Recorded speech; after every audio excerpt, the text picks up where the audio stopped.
De volta com o Bancada Rural, a gente está falando sobre o café neste programa de sábado à noite, fazendo um raio-x com os nossos convidados aqui em São Paulo, lá em Brasília e também em Minas Gerais.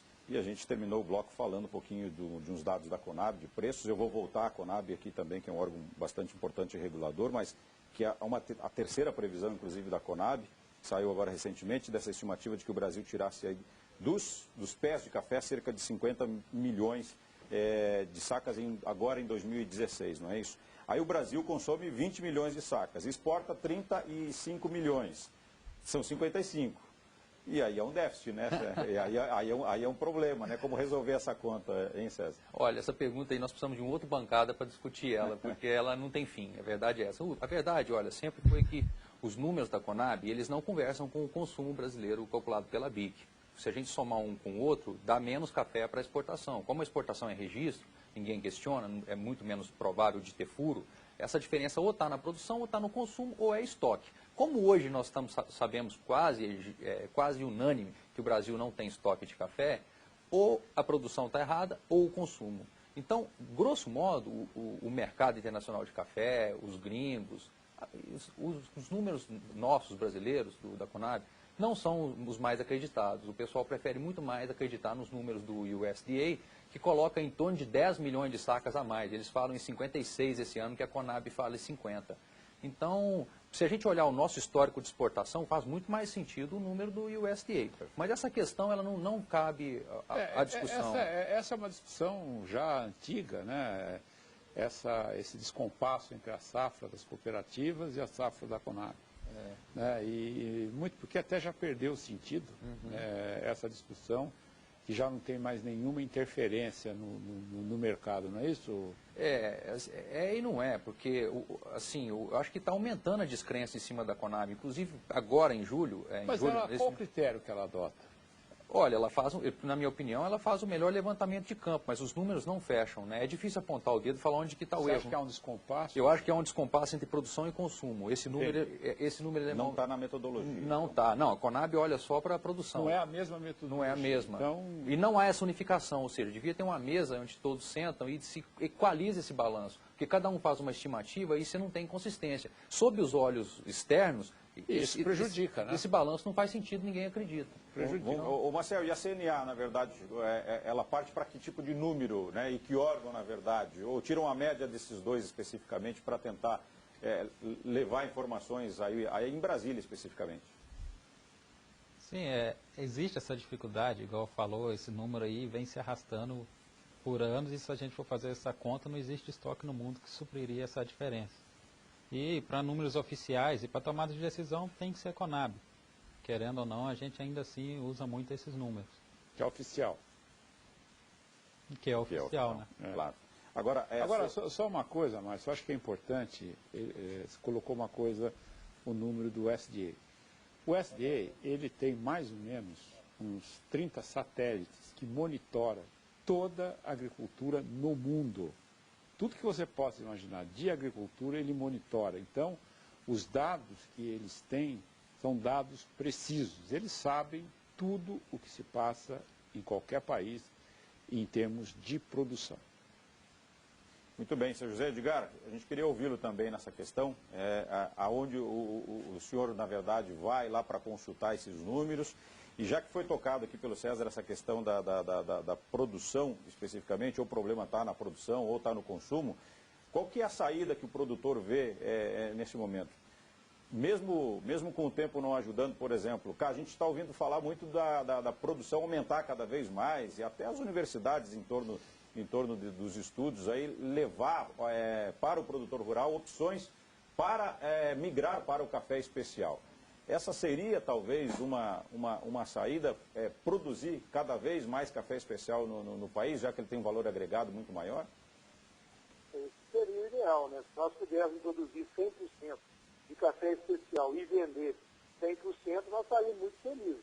Mas, na realidade, o café especial, ele vai representar numa propriedade, e não são todos que possam produzir, em torno de 20%, 30%, quando muito. Então, é um ganho que o Brasil teve nesses últimos anos, e com um trabalho muito bom daquelas entidades que estão trabalhando certificado de origem, com tudo mais, né, com sustentabilidade, né? Então isso é muito importante. Mas voltando àquele assunto o que produz o Brasil, nós temos um grande problema. Nós não sabemos o nosso parque cafeeiro. Nós não sabemos quantos pés e quantos hectares de café que existe no Brasil. Como que o país, o maior produtor de café, não conhece o seu parque cafeeiro? É a mesma coisa de você ter uma empresa e não conhecer o funcionamento dessa empresa para fazer um planejamento. Isso é uma discussão que a gente já tem colocado já há algum tempo e nós, no entanto, não conseguimos fazer esse levantamento do nosso parque cafeeiro para que nós possamos realmente ter um número consistente e também esse número possa servir para que a gente possa fazer planejamento. Seu José, então, e o sistema produtivo de café no Brasil, por regiões, né, as principais, eles são diferentes? Há métodos usados em uma região, por exemplo, vamos pegar aí o Espírito Santo, que é diferente de Minas Gerais e que pode ser diferente de uma outra região, e tem algum impacto isso na produtividade especificamente? Não, são dados totalmente diferentes. Você imagina que nós temos hoje as regiões do Triângulo, que são regiões planas, com um sistema de mecanização altamente, mas na realidade 70% a 80% da cafeicultura brasileira é feito por pequeno e médio produtor e normalmente em área montanhosa.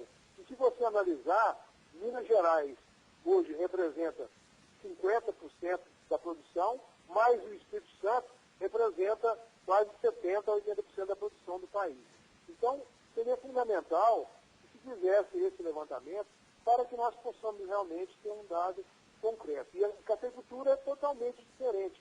Se você vier aqui no sul de Minas, que é uma região que tem as duas cafeiculturas, a de montanha, ou de pequeno produtor, e também a empresarial, nós vemos uma diferença. E os números que chegam para nós hoje, quando nós começamos a trabalhar há muitos anos atrás, a produtividade era 6, 7 sacos por hectare.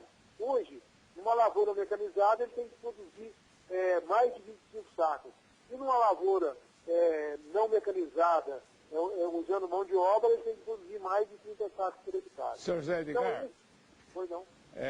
Rapidamente, o Brasil é o maior produtor, maior exportador e o segundo maior consumidor de café do mundo. Por que nós não conseguimos ter aqui o processamento de café gourmet de forma que a gente possa aproveitar melhor o nosso mercado de mais de 200 milhões de pessoas? E, ao contrário de outros países, que é um exemplo que todos já ouviram falar, a Alemanha, por exemplo, não produz café e é o maior exportador de café. Por que nós não podemos fazer isso aqui no Brasil?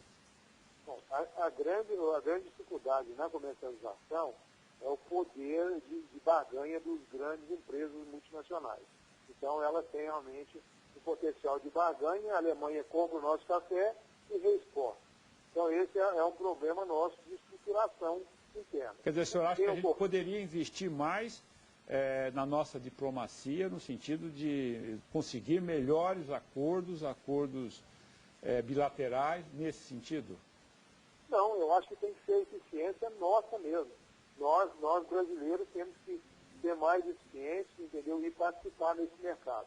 O que vem ocorrendo ultimamente é a participação nossa nesse mercado de cafés especiais. Até então o Brasil só exportava commodities. Há uns 10 anos para cá, nós estamos mostrando para o mundo que nós temos café commodities e temos também café de qualidade. E aqui o mundo pode vir buscar o que ele quiser, que nós vamos poder ofertar o robusto, o conilon, o arábica de qualidade, para que ele possa fazer o seu bem. Bom, a gente precisa fazer o nosso intervalo, é o último.